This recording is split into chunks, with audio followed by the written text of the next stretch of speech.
From the high-flying studios of Univest at Lehigh Valley Public Media in Bethlehem, PA, it is time for another Monarch Helping episode of chemical-free horticultural hijinks you bet your garden. The 1,000-mile migration of monarch butterflies every year is amazing, but none of it could happen without milkweed. I'm Mike McGrath, and on today's show, we'll discuss the 3 best milkweeds for monarchs, one to avoid, and what to do when milkweed pests show up. Plus your fabulous phone call questions, comments, tips, tricks, suggestions, and engagingly erudite elucidations. So stay right where you are, cats and kittens, because it's all coming up faster than you planting a patch of milkweed right after this. Support for You Bet Your Garden is provided by the Espoma Company, offering a complete selection of natural organic plant foods and potting soils. More information about Espoma and the Espoma Natural Gardening Community can be found at espoma.com. Welcome to another thrilling episode of You Bet Your Garden from the Univest studios at Lehigh Valley Public Media in Bethlehem, PA. I am your host, Mike McGrath. Coming up later in the show, I think a great question of the week about monarch butterflies. Actually, it's mostly about the milkweeds you can grow to attract the monarchs who lay the eggs. The eggs hatch into the caterpillars and they become the monarchs. We'll tell you about the 3 best milkweeds for North American gardens. We'll tell you about one milkweed you should avoid, and we'll go into a little bit of detail about the 2 most common milkweed pests. Otherwise, it's just another phone call show, cats and kittens, at 888-492-9444. Pamela, welcome to You Bet Your Garden. Hello. Hello, Pam. How are you? Good. And I'm calling from Ugly, Michigan. Ugly, Michigan? Yes, tiny little village. I'm making fun. I'm saying it's Ugly, Michigan. which will get me in trouble up there, I'm sure. What's the name of your town? It's Ubly, U-B-L-Y. That's a weird one. Well, it's named after an English town. Oh, okay. Well, that's even weirder. All right. What can we do for Pam in Ubly? Well, I just have really been trying to attract monarch butterflies, and I had sent some pictures to you, and I really enjoyed doing macro photography and got some pretty good shots. And I believe we put these up on our Facebook page already, did we? Yes. Okay, yes. Great. Because I would urge people to go there. You did an excellent job capturing these creatures, and I believe they're all on Tithonia, right? Mexican sunflower? Yes. Yes, I planted some last year and just left it over the winter, and it self-seeded and came back up again in force. And this year I actually had 1 monarch that appeared. Only and 1? 100 bees. Well, I think it's 1, unless there were more than 1, and they just took their turn. Well, from what I understand from our friend Ron, it's spelled Rochelle, but I think it's Reich or something. In Pottstown, PA, they don't feed for long. An individual will come in, maybe be at a flower for a minute or 2, and then fly off. But because the migration down to Mexico is happening to all of them at once, so to speak, you could see 1. And maybe if you had sat out there the whole time with a clicker, you could have gotten 40. Oh, that's possible. I know it was 1 at a time, but then they'd stay there for probably 20 minutes and then be off. What led you to plant Tithonia? Well, you did. I listen to your program all the time, and I've been doing it for years, and I managed to get a hold of some and have hopes of planting more. We also have a farm property about 5 miles from our town home, and milkweed just naturally comes up there, and I've got a patch I've been ignoring, so it keeps self-seeding, and I've got to get some tithonia out there, too. Well, it's funny because I just finished writing a question of the week about milkweeds, but you got to be careful with milkweed in farm fields. As you know, it's attractive to the monarch caterpillar because the caterpillar is immune to what is otherwise a very toxic plant. And by feeding on it, it absorbs essentially the poison from the milkweed. But it's very dangerous for horses, any kind of livestock, dogs who will eat anything. And one of the hidden dangers, and maybe I realize this, but I need to be reminded of things about every 15 minutes. It's really dangerous when the field is cut for hay and some milkweed gets in there because it keeps its toxic property. And it can be really dangerous for farm animals over the winter. Well, the only farm animals we have are chickens and turkeys, and the milkweed patch that I'm dealing with is in front of the barn in the lawn area. I'm sure there's some out in the fields or on the ditch edges, but the stuff that I'm working at propagating is just in the lawn area. So okay, and our chickens kind of ignore it. Yeah, well, most of the research, essentially said that most creatures are instinctive enough that they know that this is not for eating, and then because I believe it's an alkaloid toxin, they have a very bitter taste. So any creature that does take a bite probably won't take a second bite. But I just wanted to warn that you should move any milkweed that's in a field that's going to be cultivated for hay.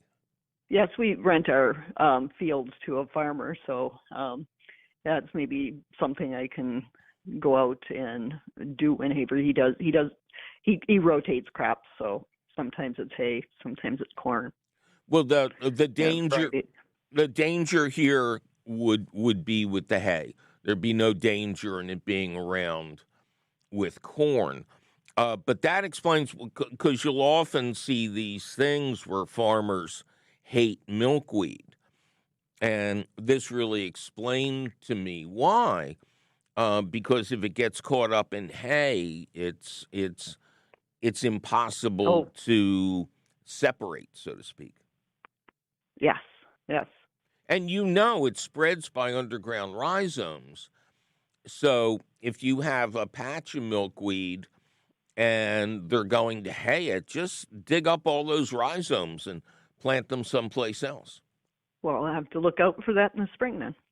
But again, there's nothing better at the end of the season than have tithonia, the Mexican sunflower, in bloom. It is a monarch magnet. It is their favorite plant because it has a lot of nectar and pollen, and it really pumps them up. Can you even imagine how much gas you got to put in the tank to fly a couple thousand miles, and you're only a butterfly? I can't imagine how they can do it. But, and I've had probably a good 50 bees hanging out after the monarchs left. Oh, I think tithonia attracts pollinators, other butterflies. It's a remarkable but still underutilized plant. I encourage everybody to plan to grow it next year. And as you know, it's highly ornamental.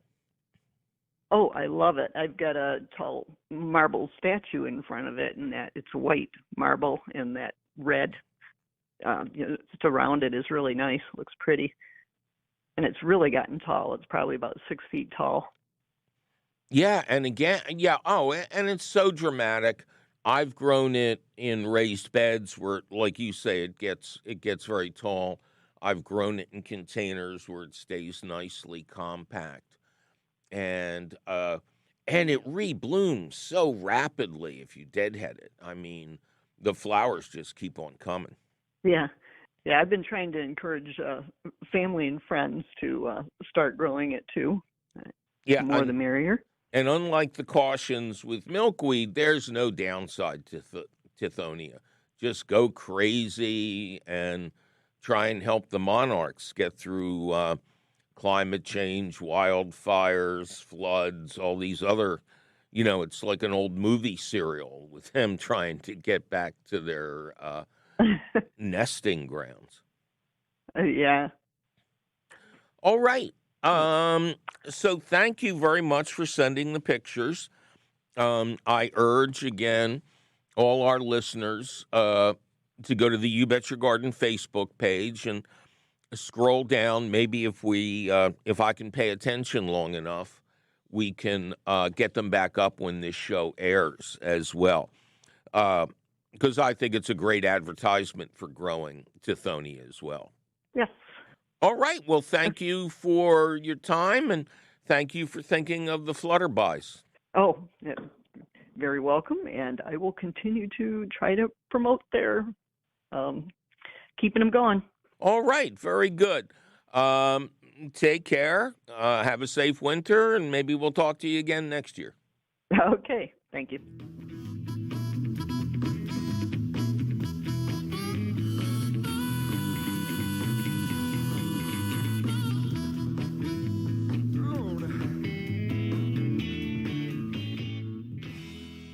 Well, it's time for me to take a little break and announce that the annual Empty Bowl Dinner to benefit homeless families is back. And I'll once again be hosting the awesome event on Wednesday, November 15th at the William Penn Charter School on West Schoolhouse Lane in Philadelphia. 2 seatings, 4:30 to 6 and 6 to 7:30. All the soup you can eat, a handmade bowl to take home, and me. But don't go looking for all the details at the events section of our website just yet, because we'll be right back to discuss the many ways of milkweed. I'm Mike McGrath, and you're listening to You Bet Your Garden from the Univest Studios at Lehigh Valley Public Media in Bethlehem, PA.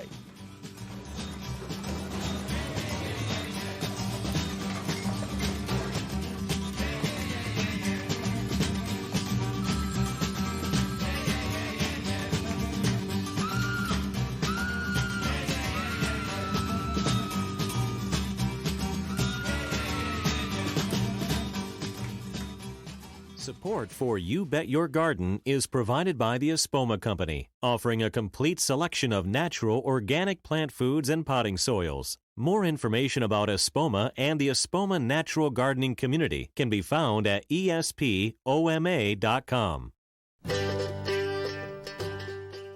Welcome back to another thrilling episode of You Bet Your Garden from the Univest Studios at Lehigh Valley Public Media in Bethlehem, PA. I am your host, Mike McGrath. Coming up later in the show, the best types of milkweed to grow for your baby monarchs, the one type to avoid, and what to do when 2 common milkweed pests show up. But in the meantime, more of your pestiferous phone calls at 888-492-9444, 888-492-9444. Susan, welcome to You Bet Your Garden. Thank you very much, Mike. I'm very happy to be talking with you today. I'm very happy to be talking with you, Susan. Where is Susan talking from? Murfreesboro, Tennessee. Okay, very good. I know where that is. And what can we do you for? Okay. This year, I've had raised beds in the past that have gotten quite old, so the Bermuda grass has managed to creep up in them. So this year I decided to build garden boxes on legs. And I consider this first year an experiment, but I want to know how to proceed over the winter and prepare for spring planting. I remember an email that showed me pictures of, quote, homemade garden beds on legs. Did you use Trex or some other composite material? Yeah, I used Trex and for the really big one, and then for the other one, I used plastic PVC fence boards, 2x6 hollow fence boards, and I used what I had around. And you did these by yourself? I did. I know my way around power tools. Yeah, you're very handy. These are professional-looking beds. We'll have to dig out those pictures and put them up on the Facebook page when this call runs. Yeah, that one that's all Trex must weigh 300 pounds. It will never move. I found that out the hard way. I had my handyman build me 2 potting benches for the backyard out of Trex. And neither he nor I had any idea how monstrously heavy they would be. Yeah, all right. All right. I like raised beds on legs. I have several. What are your concerns or questions? Okay. I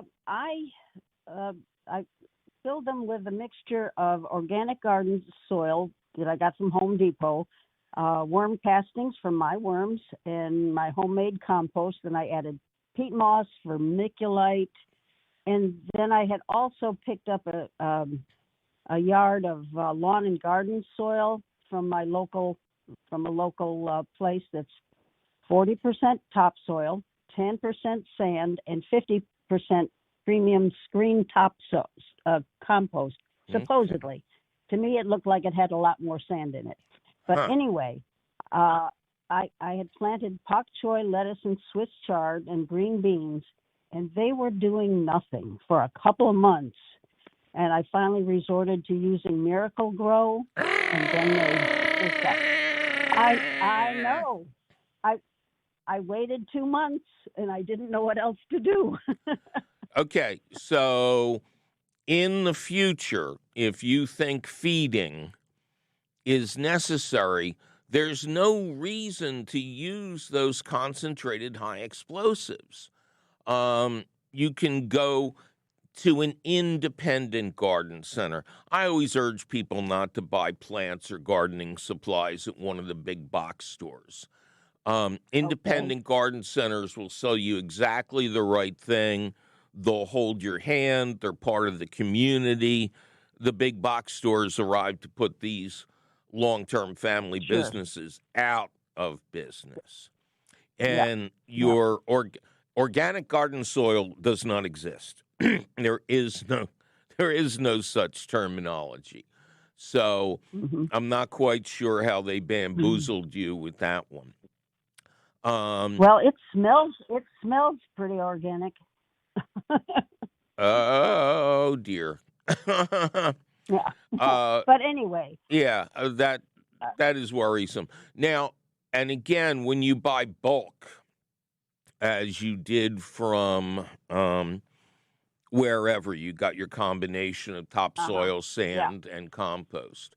Yeah. I always urge people before they have it delivered to bring home, like a 5-gallon bucket or even less of the material. Put some of it into a pot with drainage and some of it into another pot with drainage. Plant peas, beans, or whatever freshest seeds you have in pot number 1, and don't plant anything in pot number 2. And then water them every couple of days. And after 2 weeks, if none of the seeds come up, or if the sprouts look weak and spindly, it's contaminated with herbicides. If the other pot stays empty, that's a good sign. Because if you start growing stuff in it, that means it was full of weed seeds. So this way you don't have to worry about test results, paper, easy peasy to do at Citizen Science at home. Okay. Did you balance the peat moss with anything? Because peat moss is acidic. Well, I mean, just my worm castings and vermiculite and No. yeah. Whenever you use peat moss, you need to add wood ash or agricultural lime to raise the pH. And so lime or wood ash, ash from a wood burning stove. Yeah. Okay. I prefer wood ash because it takes it out of the waste stream. Yeah. Okay. And what and I prefer perlite to vermiculite. Okay. They say it doesn't happen anymore, but vermiculite mines are often contaminated with naturally occurring asbestos fibers. Right. And I think it was perlite, not vermiculite. Oh, okay, good. Yeah. So with the wood ash and peat moss, like 50-50 of No.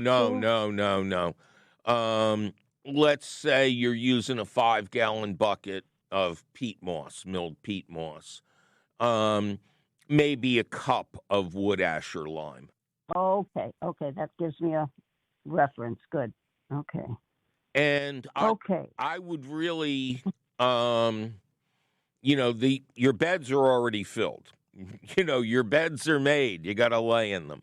So I would give them the bucket test, so to speak. I would take some of that soil and test it for weeds and test it to see, what effect it has on fresh seeds. The fact that they were growing very slowly leads me to believe there's probably some grass clippings mixed into the compost making. And treated grass clippings are death to plants. Okay. And how do you make your own compost? What do you put in it? Well, shredded leaves, kitchen waste. My husband he cuts the grass, and sometimes he rakes the grass up, and he threw a lot of grass in there this summer. And I haven't used, that hasn't gone through the whole process yet. Mm-hmm. So there was some grass in there. Does he spray for weeds on the lawn? No. Okay. Well, if you're going to use grass clippings, which is foolish because the lawn would like to keep them, you really got to mix those up a lot. You got to keep, there's compost aerator tools, little handheld tools that really mix it up. The more you mix that, the more it'll help it compost. And it sounds to me like you need coffee grounds in that compost pile. Yeah, well, the coffee grounds from morning's coffee always goes in there. But a couple of years ago, I did pick up 5-gallon buckets from, one of the coffee shops. I should start doing that again. Yeah. And if you, and now, did the rest of the season go okay? Yeah. Okay. It finally started growing. Now, the other question I had was, with raised beds, every time it rains, your nutrients don't wash out of the soil. But with these boxes on legs, the water is running right through and out the bottom. And I'm wondering if I'm losing nutrients that way. And if so, what do I do? But you also lose nutrients in regular raised beds. They get washed deeper into the subsoil or they get washed away.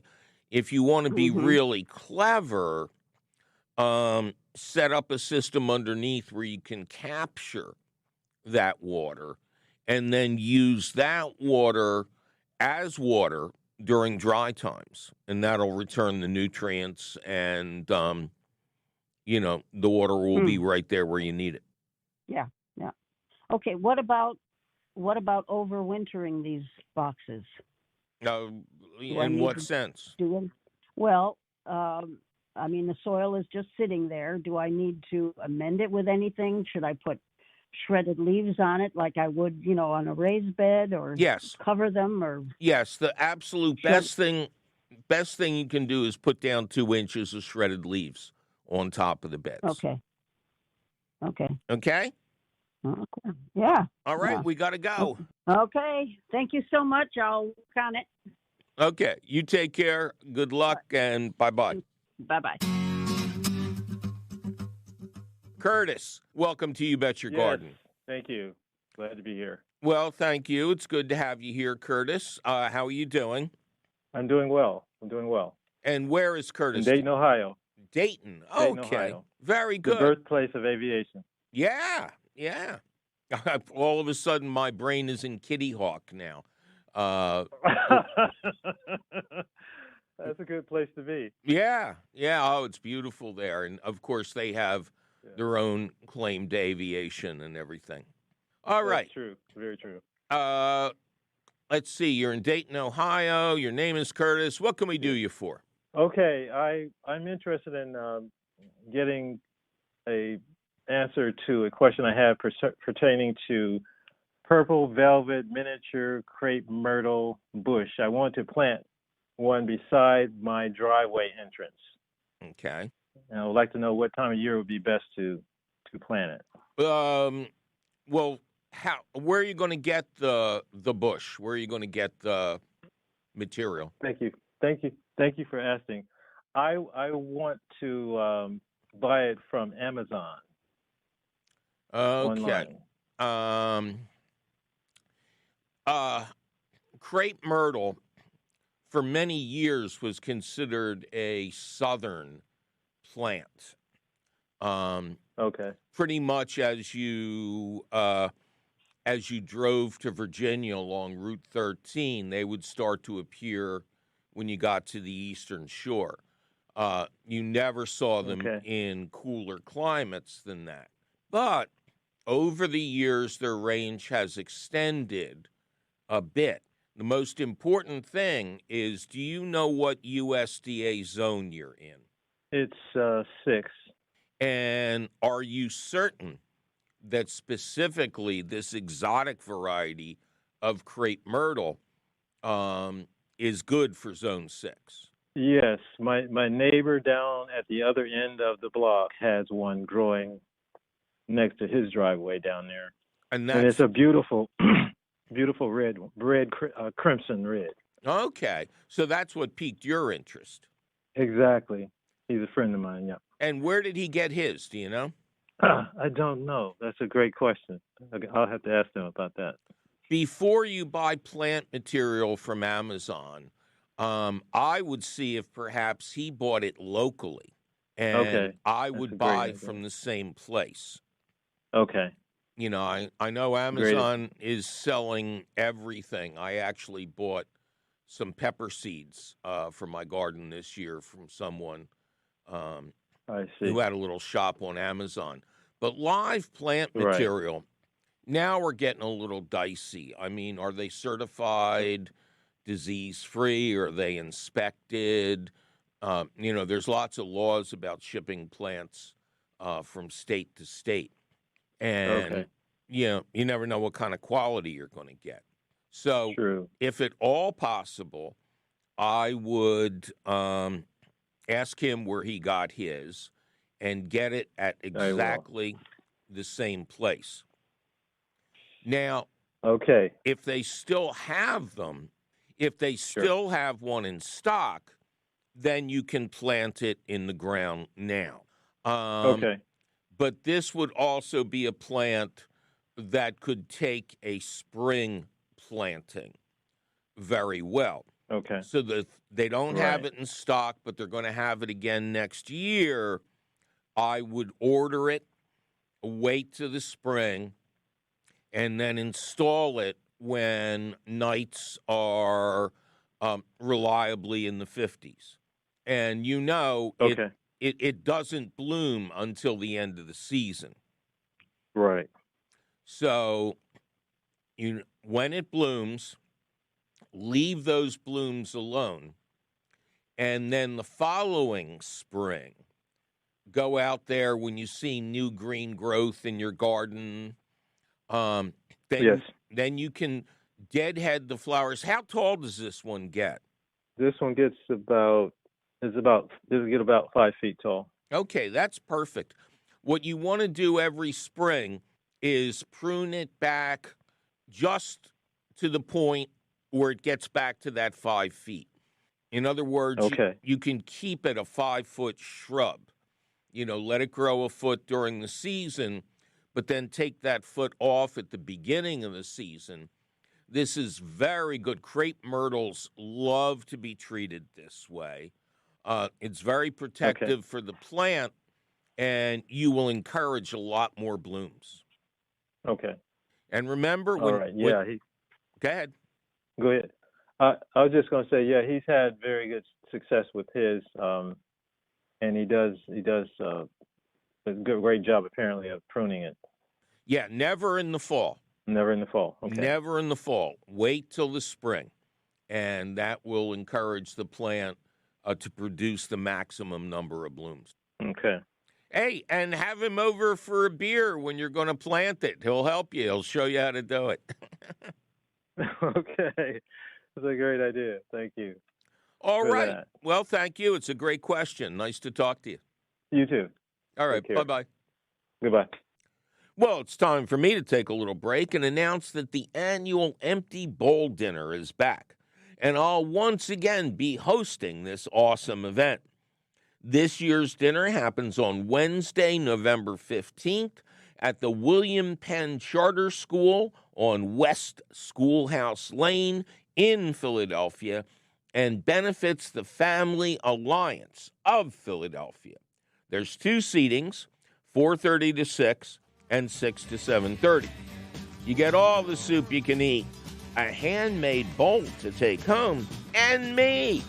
But don't go looking for all the details at the events section of our website just yet, because we'll be right back to discuss the many ways of milkweed. I'm Mike McGrath, and you're listening to You Bet Your Garden from the Univest studios at Lehigh Valley Public Media in Bethlehem, PA.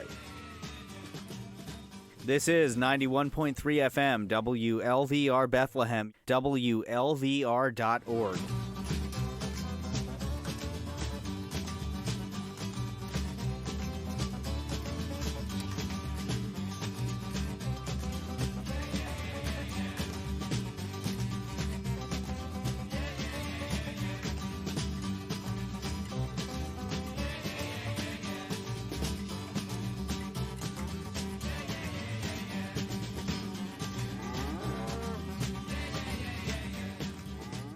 Welcome back to another thrilling episode of You Bet Your Garden from the Univest studios at Lehigh Valley Public Media in Bethlehem, PA. I'm pretty sure I am your host, Mike McGrath, and we are in the stretch now, cats and kittens. In just a little bit, we will walk you through the wonderful world of milkweed, the best ones to plant, the one you shouldn't plant, and what to do if milkweed pests show up.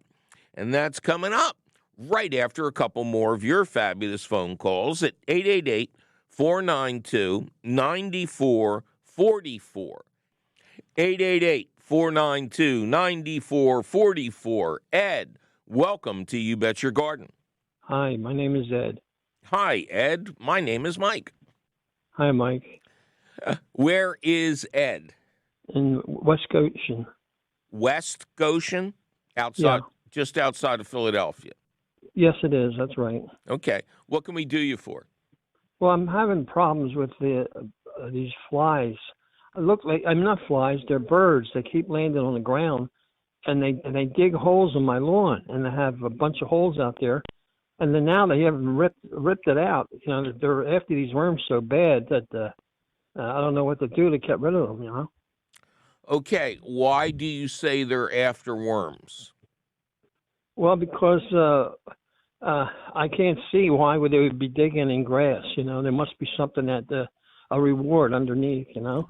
Well, typically when birds have this kind of behavior, they're digging not so much for worms, but for Japanese beetle grubs and cicada larvae.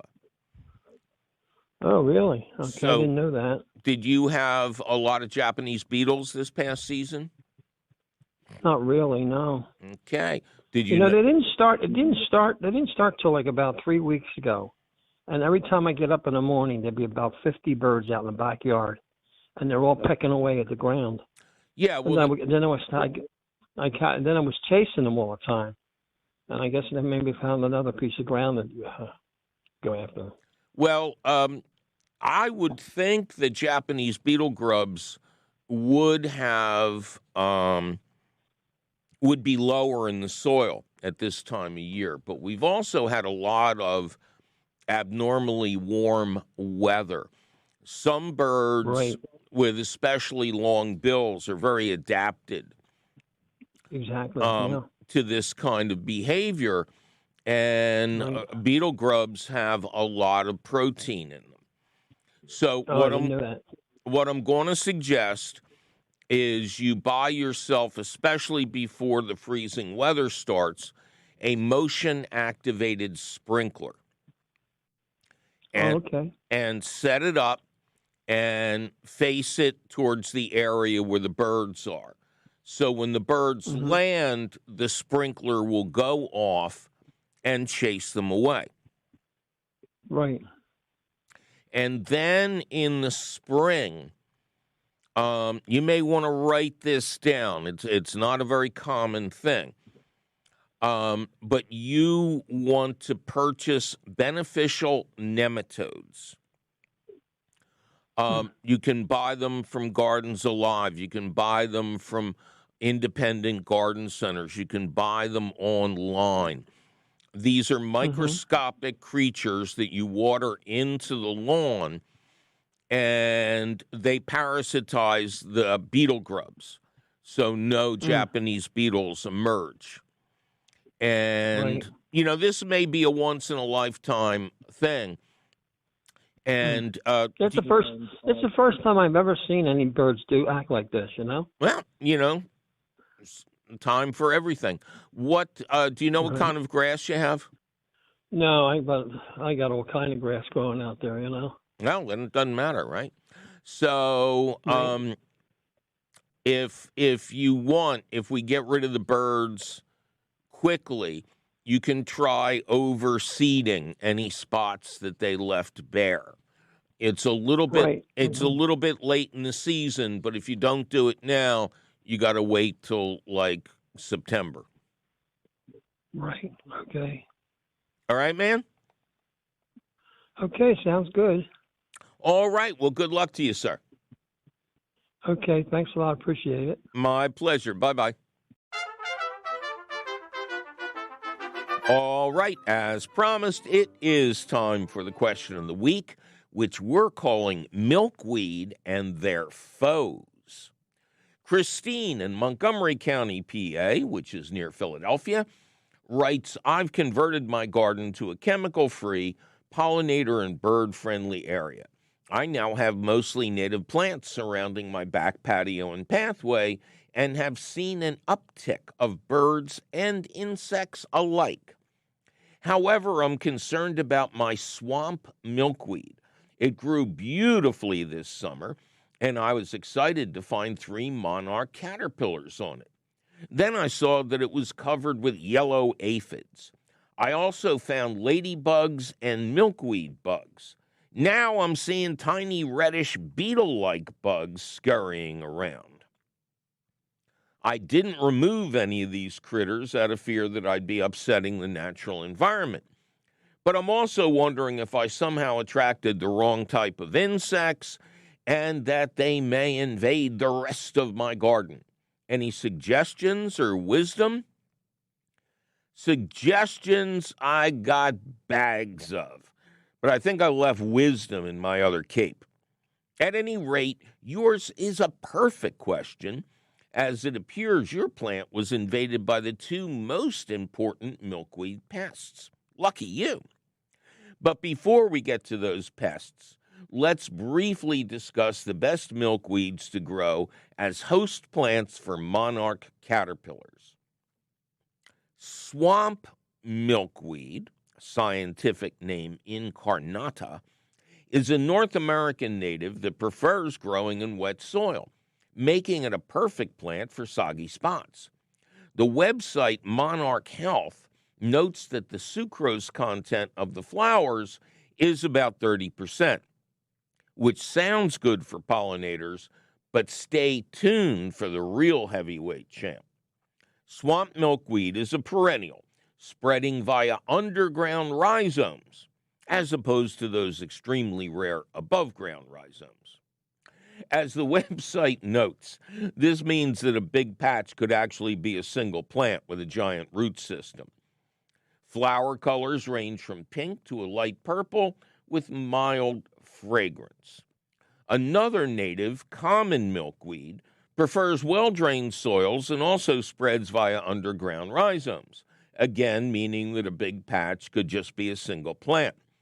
It is said to be strongly fragrant, the better to attract monarchs flying back from their winter vacation, and its sucrose content is rated at an astonishing 100%, making it the most nutritious of the 100 or so native varieties of the species. Flower color is pink to white. Despite its common name, butterfly weed, known scientifically as tuberosa, is another native milkweed. It produces showy orange flowers that attract lots of pollinators and butterflies, while its leaves feed the caterpillar form of the monarch. It completes the soil trifecta by preferring to grow in dry areas. That's a milkweed for every garden.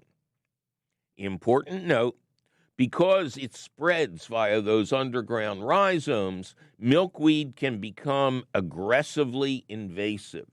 If you want other plants to prosper, it would be a good idea to surround your milkweed patch with an underground rhizome barrier that will limit lateral growth. Now, a warning about the non-native tropical milkweed, which the Xerces Society hopes you will not grow in a typical American or Canadian garden, despite its showy flowers, as it can confuse and disorient monarchs. Leave it in Central America where it belongs. Now, always be aware that milkweed is toxic. That's why monarch caterpillars, who are immune to the poison, feed on it, absorbing the toxins to deter predators. Don't grow milkweed if your dog eats everything, and never grow it near a farm field where it can be extremely dangerous to livestock, especially when inadvertently harvested with hay at the end of the season. Now back to Christy. Remember Christy? And her abundant late-season visitors. Quoting the excellent Missouri Botanic Garden, the large milkweed bug is orange, red, and black. It has a long proboscis and is a piercing, sucking insect. It feeds on the seeds, leaves, and stems of milkweed, which many sources note may be a good thing as it slows down the spread of the plant by seed. This pest is not generally considered to be a big problem, but if they bug you, they are true bugs, you can spray them off the plant with sharp streams of water as soon as they appear. Then clean up underneath the plants after your first hard frost and trash the debris you collect to prevent them from overwintering in the area. Mulch afterwards with an inch of compost to show the plants you love them. Those little red bugs are probably the nymphal stage of the big bug. Spray these with professionally made insecticidal soap to smother them and prevent their molting into the adult stage, which is how they overwinter. Those yellow aphids are a species known as the oleander aphid, a pest of many ornamentals. It's best to keep their numbers low early on, as they can multiply rapidly, and a large enough invasion of these sapsuckers could weaken the plant and deter egg laying by adult monarchs. Again, sharp streams of water will blast them off the plants. Just make sure you don't blast any monarch eggs or caterpillars at the same time.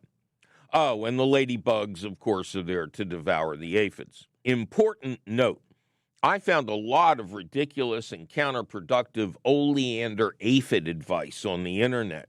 More than half of what I read was dead wrong, useless, worse than useless, and or could prove deadly to plants and caterpillars. All you need to dispatch aphids is a hose with a nozzle that has a laser-sharp setting and good water pressure.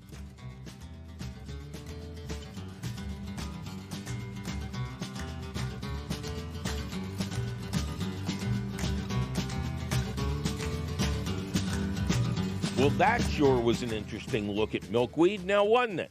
Luckily for yous, you can read those thoughtful thoughts over at your leisure or your leisure, because the question of the week appears in print at the Gardens Alive website. Just click the link for the question of the week at our website, which is still and will forever be youbetyourgarden.org. Gardens Alive supports the You Bet Your Garden question of the week, and yes, you will always find the latest question of the week at the Gardens Alive website. Yikes, my producer is threatening to make mischief with my milkweed if I don't get out of this studio. We must be out of time. But you can call us anytime at 888-492-9444. Or send us your email, you're tired, you're poor, your wretched refuse teeming towards our garden shore at YBYG@WLVT.org. And always, always, always, please include your location. You won't find your location, but you will find all of our contact information, plus answers to your garden questions, audio of this show, audio and video of previous shows, and links to our internationally renowned podcast. It's all at that website, youbetyourgarden.org. You Bet Your Garden is an hour-long public radio show and podcast produced and delivered to you every week from the Univest studios at Lehigh Valley Public Media in Bethlehem, PA. Our radio show is distributed by PRX, the Public Radio Exchange. You Bet Your Garden was created by Mike McGrath. Mike McGrath was created when he read the first issue of the Fantastic Four while inhaling fumes from the linoleum his parents were buying at a flooring store on Frankfurt Avenue. Ken Queter plays our theme song. Our chief content officer is Yoni Greenbaum. Our angel of the airways is Christine Dempsey. Our engineer is cheerful Charlie Sarah. Our social media director is Amanda Norfleet. Check out her fine work and ponder lots of pretty pictures at the You Bet Your Garden Facebook page. Our peerless princess of profound production is Teresa Radke. Our audio editor is the always lovely Jonas Bowen. Our mascots are Zach the Tack Wisniewski and Ducky the Dancing Duck. Our beloved and beleaguered CEO is Tim Fallon. I'm your host, Mike McGrath, and I'll be waving a seasonal bye-bye to my Monarchs until I can see you again next week. Yeah.